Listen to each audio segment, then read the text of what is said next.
मेरा मायका माँ से जुड़ा है। मायका माँ के ना होने का सूनापन, पिता का अकेलापन और उनका बेटी का इंतज़ार कैसे नहीं देख पाए मैं। बच्चों की गर्मियों की छुट्टियां लगे अभी 2 दिन भी नहीं हुए थे।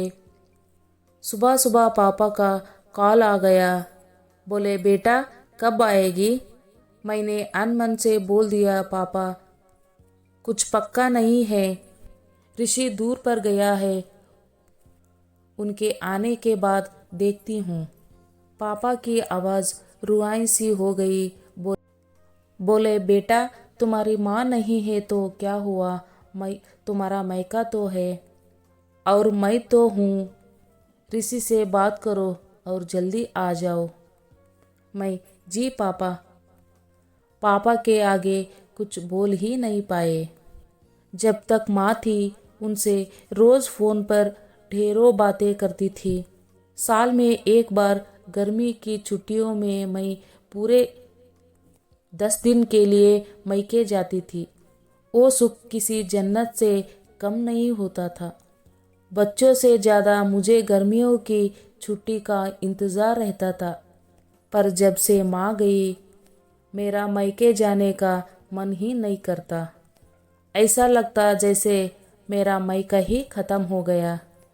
एक सूनापन, एक खालीपन सा मेरे जिंदगी में भर गया था। पापा एकदम शांत स्वभाव के थे और कम बोलते थे, पर सबकी ज़रूरत का पूरा ध्यान रखते थे।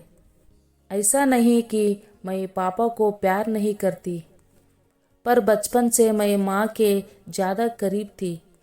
माँ मेरे दिल के सबसे करीब थी। अपने सारे सुख दुख एक सहेली की बातें मैं उनसे करती थी। आज सुबह सुबह पापा का कॉल आया तो उन्हें मना नहीं कर पाया।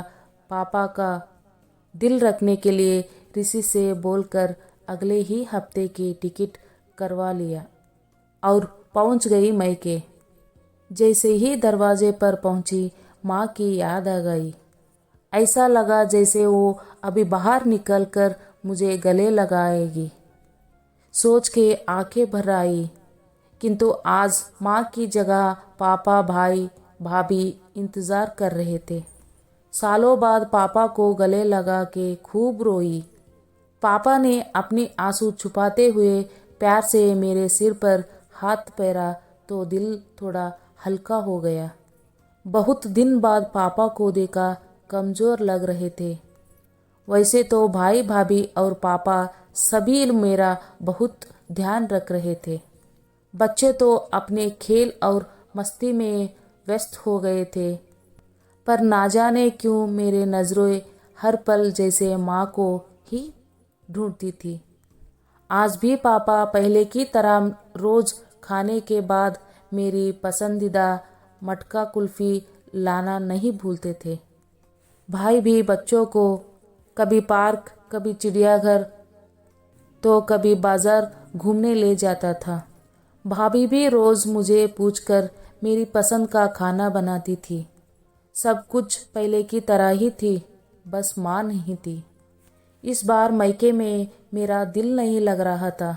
माँ की कमी मुझे बहुत खल रही थी। ऋषि को कॉल करके मैंने 2 दिन बाद का टिकट करवा लिया। सब ने मुझे रोकने की बहुत कोशिश की, पर मैं नहीं मानी।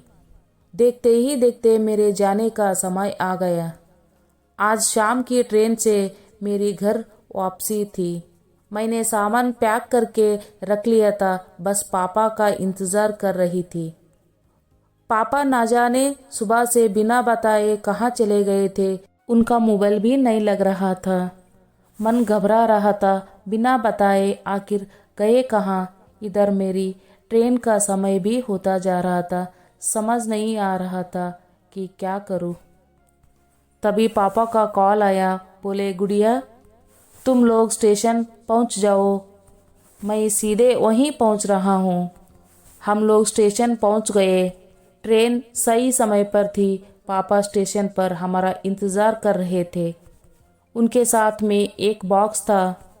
उन्होंने मुझे देते हुए गले लगाया और बोले इसे ही लेने गया था, इसलिए देर हो गई, संभाल के रखो। मैं आश्चर्यचकित होते हुए पूछा, इसमें क्या है? पापा की आंखें भर आई, अपने आंसू पोंछते हुए बोले, तुम्हारी माँ की प्यार। कुछ समझती तभी ट्रेन आ गई। हमें ट्रेन में बिठा के पापा और भाई ने विदा कर दिया। मेरे नज़रों से दूर होने तक पापा वही खड़े हाथ हिलाते रहे। मैं भी एक टका ना जाने कब तक बाहर खिड़की से उन लोगों को निहार रही थी। तभी बेटे ने आवाज़ दी और मेरे हाथों में एक चिट्ठी थामते हुए कहा, मम्मी, नाना जी ने ये आपके लिए दिया है। मैंने तुरंत चिट्ठी खोली। मेरी प्यारी गुड़िया रानी, सदा खुश रहो। जब तक तुम्हारी माँ थी, तुम्हारी हर छोटी बड़ी बात का ख्याल वही रखती थी। मैं जानता हूँ कि मैं तुम्हारी माँ की जगह तो नहीं ले सकता, पर उनकी कमी की पूर्ति करने की कोशिश तो कर ही सकता हूँ। आज तुम्हारी माँ होती तो हमेशा की तरह अपने हाथों से तुम्हारे लिए बड़ी पापड़ आचार बना के साथ भेजती। माँ के हाथ का तो नहीं, पर उसके स्वाद जैसा सब सामान एक दुकानदार से बनवाने की कोशिश की है। उम्मीद है तुम्हें पसंद आएगा। और बेटा, माँ नहीं है तो क्या हुआ, तुम्हारा मायका और हम तो है। पहले की ही तरह तुम्हारा इंतज़ार रहेगा। ढेर सारे प्यार और आशीर्वाद के साथ, तुम्हारे पापा। पत्र पढ़ते पढ़ते मेरी आंखों से अश्रुधारा बहने लगी। साहस से मेरे मुंह से निकल आई, लव यू पापा। बात छोटी सी ही थी, पर उसमें प्यार समाहित था। ये सिर्फ मैं ही महसूस कर सकती थी। मायके से घर आए 1 महीना बीत गया था। अब पापा से रोज एक बार कॉल करके मम्मी की तरह घंटों बातें करती हूँ। उम्मीद करता हूँ ये कहानी आपको पसंद आए तो शेयर और सब्सक्राइब और कमेंट ज़रूर कीजिए।